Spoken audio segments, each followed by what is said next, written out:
formerly of R.E.M. He's Mike Mills, who joins us in our man cave. Hi, bud. How are you? Good, Dan. How are you? I'm good. Now, are you formerly of R.E.M. or always of R.E.M.? Always of R.E.M. You are? Yeah, that never goes away. But the band is not together anymore. The band is not functioning, is not performing, is not recording. The last R.E.M. concert was? Mexico City, 2008. Did you know at the time it was your last concert? Unofficially, yes. You did? Yeah, we were pretty sure. What did you do differently in that concert? Because you unofficially knew it was your last show. Tried to play it correctly. Hit all the notes, posterity and all that. But everybody has a reunion tour. So far. Right? It seems like everybody has a reunion tour. Is there a cause that you would get together again as a band, but not be officially back as R.E.M.? I would imagine that would be the thing that would do it if there were something to do it. But we really want to be the one band that doesn't. Everybody says, when's the reunion tour? Come on, they're going to throw the money at you. You're going to do it. And we're like, no, we really aren't. You really think you'll never play live again? As R.E.M.? No, I don't think so. But, meteors can fall on our heads. I'm going to take the under on that. I think you'll play. You could be right. Yeah, you could be right. I mean, you never said. Or do I take the over? I couldn't figure that one out either. Biggest crowd you ever played in front of? Rock in Rio. They couldn't tell. I mean, it was somewhere between 250 and 450,000. They just didn't know. Do you have shrinkage when you go in? Like, is there like you go and you go, oh my God? No, it gets bigger. Oh, it does. Oh, it does. Well, you got a bass. You're holding a bass. That's right. But does it affect you if you play in front of 1,000? Are you more nervous in front of 1,000 or 100,000? It doesn't really matter because after the first, 100 rows, you can't really see much anyway. When there's 100,000 people out there, you think about it a little bit. But, it's not like it's a solo. If it were a solo show, I'd be petrified and miserable. But there are four of us up there, or more, with Scott McCoy or Ken Stringfellow playing along. And, you've got your buddies to back you up, and you don't feel alone up there. The most bizarre outfit Michael Stipe wore on stage was? He had a few good ones. He had... the clear suit was awesome. The which suit? The clear one? He had David Byrne's wife make him one out of FedEx envelopes. That was... Well, of course. Yeah, as one does. But it got stolen. I think he wore that on Saturday Night Live. And he wore that sarong at the Tibetan Freedom Festival, which was quite remarked upon. Did he have anything underneath? I don't think he did. And it was, when the sunlight caught it right, it was revealing. But do you want your front man to be that way? Does that take a little pressure off everybody else? Yeah, absolutely. Yeah. I mean, that's he's got the hardest job of all up there. He's got to run the show, he's got to sing, he's got to command attention, and then know what to do with it when he gets it. Believe me, I'm real happy to be the bass player. But when did you realize that Stipe had that lead man? Because when he had hair, he was just different looking. And then all of a sudden shaved it and just said, hey, this is who I really am. Well, he's a beautiful man. He's a great-looking guy. There's just no getting around that. And even from the beginning, the thing was he was so shy and quiet in real life. Way, way back. But he'd get on stage and he'd spin around. That hair would go flying, and he had big, long sleeves that were all... it was beautiful. It was great. And we knew right away that this was the guy. He's Mike Mills, formerly, always of R.E.M., and now you're with the Baseball Project. Yes, indeed, as evidenced. I see that. Yeah. If you're watching on Audience Channel 239 DirecTV, you can see me sporting the colors of the Baseball Project. What is the Baseball Project? The Baseball Project is Steve Wynn, who was in the Dream Syndicate, Scott McCoy, who played with R.E.M. for many years. His band is the -5. Linda Pittman, who plays with Steve's wife, and plays with Steve in his band. Peter Buck as a more or less non-touring member, and then me as the bass player. And they met, Scott and Steve were talking at my 50th birthday party, and they were saying how much we both love baseball, and why isn't there some sort of baseball project type band that sings rock and roll songs about baseball? And they said, well, let's start one. So they did. So we write all original songs about baseball. What's the best baseball song ever written? Maybe something on Denny McClain's album. I don't know. Center Field? No. No offense to John Fogerty, who's a genius. No, I like it. It's fine, but it's not anywhere near the best bass. It's got to be one of ours. Oh, really? Oh, yeah. There's no. You've got two seriously good songwriters that have written 3 albums worth of material. It's definitely something from the baseball. What about Take Me Out to the Ball Game? Well, all right, if you really want to. Is that a good baseball song? That's an excellent baseball song. Peanuts, Cracker Jacks. I don't know if I'll ever get back. Yeah. That's root for the whole team. Right. Okay. Yeah. Did you ever do 7th inning stretch at Wrigley? Did No, you take? no, never have. Oh, you never got to sing. We've sung "Take Me Out to the Ball Game" at several different parks, but I've never done the one at Wrigley. See, do you have me singing "Take Me Out to the Ball Game"? I bet you do. See if you. Well, I brought the Danettes with me, and what they did is they had us all sing "Take Me Out to the Ball Game." Mm-hmm. Well, the problem we found out later, Darius Rucker texted me to say, "Dude, your singing sucked." And the Danettes microphones weren't on. So they purposely gave them microphones And didn't turn them that on. didn't work. Yeah. All right, here we go. This is me at Wrigley Field a couple of years ago. To the ball game. Popular radio personality and broadcaster Dan Patrick with the Danettes. All right, Cub fans, I need to hear you. For Harry Carey, for Ronnie Santo, and the hope that Lee Smith makes it into the Baseball Hall of Fame one day. A 1, a 2, a 3. Take me out to the ball game. Take me out to the crowd. Buy me some peanuts and cracker jams. Kind of a lounge type singing, isn't it? Yeah, a little Starlight Ballroom action. You're okay with that? Oh, that sounded good. I was kind of impressed. Well, you know what? When you get up there in front of everybody and you're tryrying to project, that's the problem. Sometimes you project, you should just be singing. So That's I was right. yelling to center field. Exactly. There. Yeah. I noticed you guys got a song a couple of years ago, Ted Effin. Yeah. Well, you've read Ball 4, of course, Yes. and you know how he used to take batting practice. I'm Ted effing Effin- Williams. I'm yes. the best hitter in the major effing leagues, you know? So they wrote a song about that. No. Can I bring up the story about Don't Go Back to Rockville? Sure. Okay. We'll take a break. We'll come back. And are you going to at least give me, do I get to pick one R.E.M. song that you'll play? Can you play an R.E.M. song for me? You mean on the guitar here? Yeah. With your group here. There's no group. It was just me and Josh. Okay. So can I get a, can you give me something? Probably. Okay. If I can. I mean, we didn't rehearse this, No, we so no, we didn't. That's dangerous here, I think you Mike. can tell by my face. I know. As you go, what? You wanted to play an R.E.M. song? Because last time you were on, you were in your house in Athens, and you had your piano there. Right. And then you just started playing away. Noodling. Which yes. was awesome. Thank you. Don't have a piano here, so guitar and accordion. Right. The traditional rock and roll Yeah, lineup. exactly. What can I expect, though? Can I get... I don't want to ask Well, at you some to play point, something you can't play. Well, at some point we're going to, they were talking about recording it. We're going to do one of the songs off the new Baseball Project CD. Okay. So we could certainly do that. I think Josh probably knows Rockville, but it's kind of a long song. Okay. Maybe if I can think of a shorter one, I will. What's the song you love that you'll miss playing in concert? Wow. That's a really good question. A lot of them. Some of my favorite stuff is like Orange Crush was one of my favorites. I Believe. A lot of the real fast ones. But I like when you went heavy metal. I loved Monster. Monster was fun, and Turn You Inside Out off Green is a good heavy song. But if you don't hear Losing My Religion Again, are you okay? You know what? I have to say, that song, it just really doesn't get old. There's something about it that it's just so understated and there's no real hook to it. I don't get sick of it. I really don't. But Shiny Happy People. I mean, who writes happy songs? And when you write a happy song, you pay the price.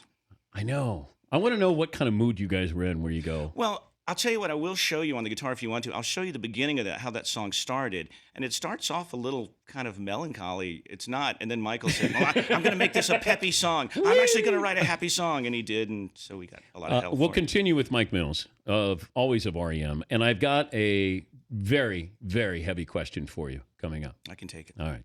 I don't know if it's weird to hear your own music after a while.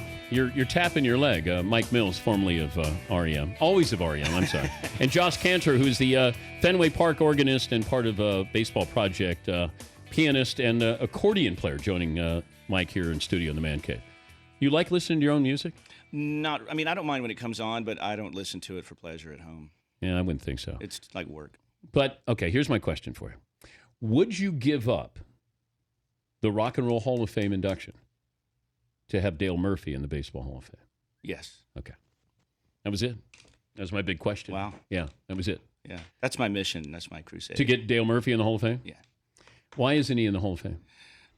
They say he didn't perform at a high enough level for long enough. But, I call all kind of crap on that because he played for 7 years. He was the best center fielder in baseball. For 9, he was as good as almost anyone. And there's only 3 people with 2 MVPs not in the Hall of Fame, and the other 2 don't deserve it, and he does. And, you got to remember, 3 of the tenets for the 4 tenets for the Hall of Fame are character, ability, integrity, and sportsmanship. That's the 4 of them. Yeah. Well, the ability, some people question on, I don't get it, but certainly the other 3, he's all over it. So. He's one of the nicest people. I always say not just nicest athletes. He's one of the nicest people I've ever met. And my favorite story of Murph is he's with the Phillies. We're in Chicago, and he takes the Phillies out to dinner. But he won't buy alcohol. Right. But he'll pay for dinner. Right. He just won't pay for the alcohol. Yeah, he's a strict Mormon, and he doesn't preach about it, but he lives it, and I respect that. All right, here's the story. Let's see. We're at the Ryder Cup in Boston, aren't we? Probably. Years ago. Yeah. And Mike's up there. He rents a house, and he's covering the Ryder Cup. He wants to go watch Ryder Cup. So we're there, and it's kind of chaos in the house. And I meet this woman who's annoying. At least she was annoying to me. So, I'm just kind of going, man, who is this chick? So I end up getting into a little bit of an argument with this girl, right? Do you remember this story, Mike? Not yet. Yeah, okay. Well, this was the Don't Go Back to Rockville you wrote for her. It was Ingrid? Oh, yeah. So you wrote the song for her, and I after I heard that, I said to her, I would have let you go back to Rockville. I know. That was bad. That whole thing was a setup for that, right? No, I didn't exactly write it for her. I wrote it.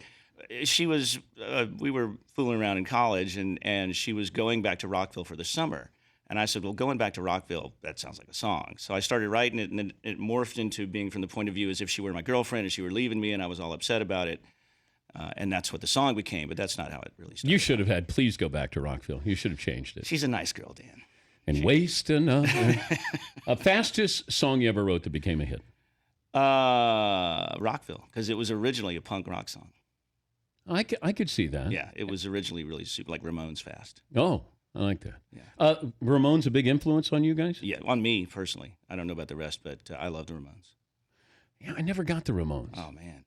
I mean, the things they wrote, all these songs with 3, maybe 4 chords in them, and they're all different. They all have an identity, and it sounds easy, and it's really not.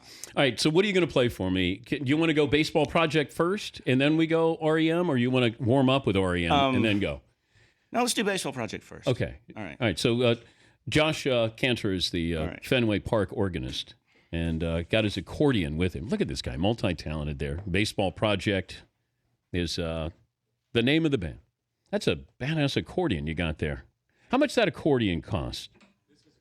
Special. I think I paid about $300. $300 for that Craigslist special. All right, so our impromptu setup. This is like guitar sessions here. Are you comfortable with everything, Mike? More or less. Okay. Let's see. What do we do with Murphy first, right? Okay. Okay. So what are you gonna play?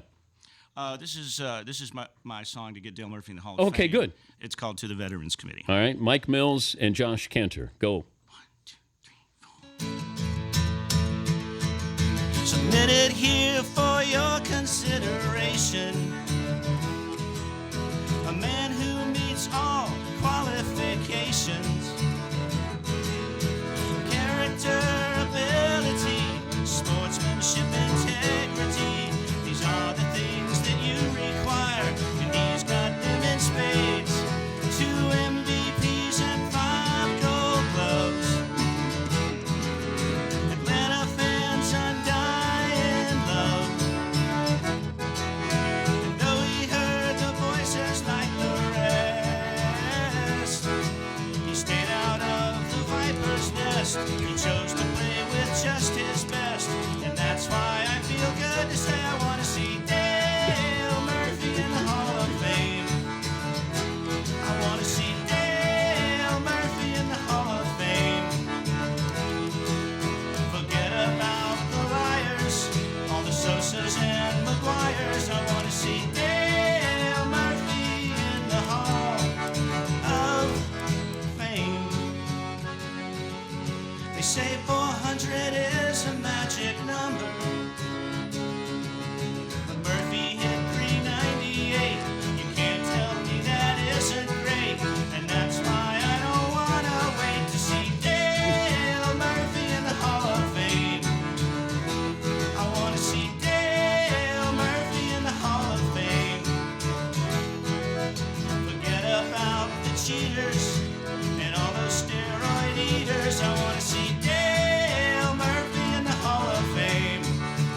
That is the best Dale Murphy tribute song I've heard today.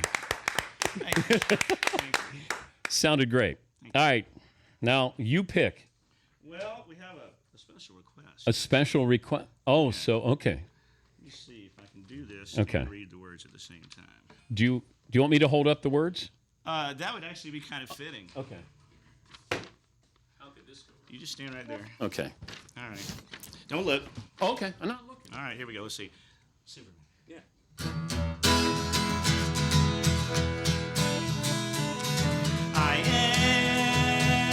I am Super Dan, and I am what's happening.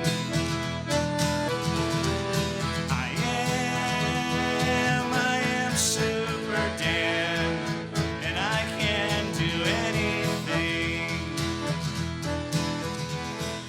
If you go a million miles away, I'll track you down, girl. Trust me when I say I know the pathway to your heart. I am Super Dan, and my hair is happening. I am Dan the man, and I can do anything.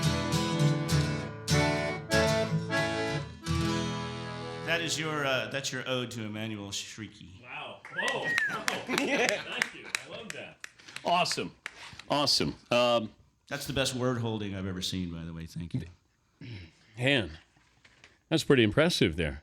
Now, did you write that for me, Mike? Is that what I did not. Oh, you That did was- not. that was ghostwritten. Oh, that was ghostwritten. Where does the baseball project go from here? We are playing tonight in Hudson, New York at Helsinki. And then, I mean, is this like you're going? We're sort of looping around the Northeast for a while, up to Boston and Port Chester and all these places. So we're doing a bunch of circles, and then we head Louisville, Chicago, Minneapolis. Oh, cool. That kind of stuff. Is there a website people can? There is baseballproject.com. Cool. Do you want to play a song to take us to break? You guys pick. Do you want to do a little bit of Rockville? Sure. Oh, All right. it's one of my favorite songs. Mike Mills, always of R.E.M., and Josh Cantor, kind enough to come down from Fenway and leave his organ behind and pick up an accordion. Mike, take it away. All right. See if I can remember how it goes. Now I want to play Superman again.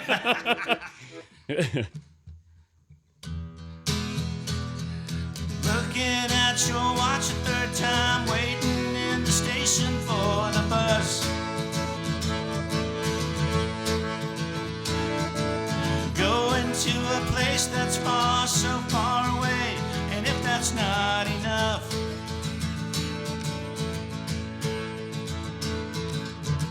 going where nobody says hello, they don't talk to anybody they don't know.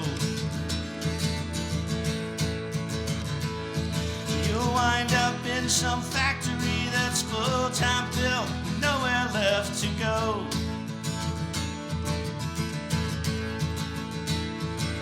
Walk home to an empty house and sit around at night all by yourself.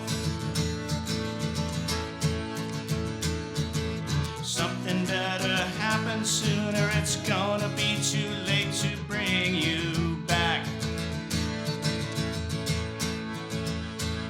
But don't go back to Rockville. Don't go back to Rockville. Don't go back to Rockville and waste another year. At night I drink myself to sleep, pretend I don't care that you're not here with me. 'Cause it's so much easier to handle all my problems if I'm too far out to see.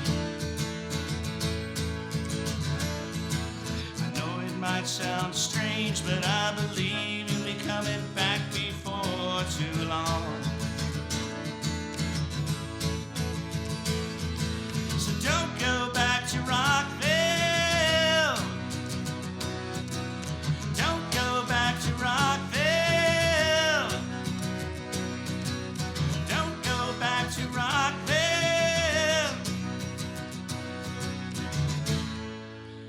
waste another year. It's not as though I really need you. If you were here, I'd only bleed you. But everybody else in town only wants to bring me down, and that's not how it ought to be. I know it might sound strange, but I believe you'll be coming back before too long. Come on back, baby. Everybody now. Don't go back to Rockville. Don't go back to Rockville. Don't go back to Rockville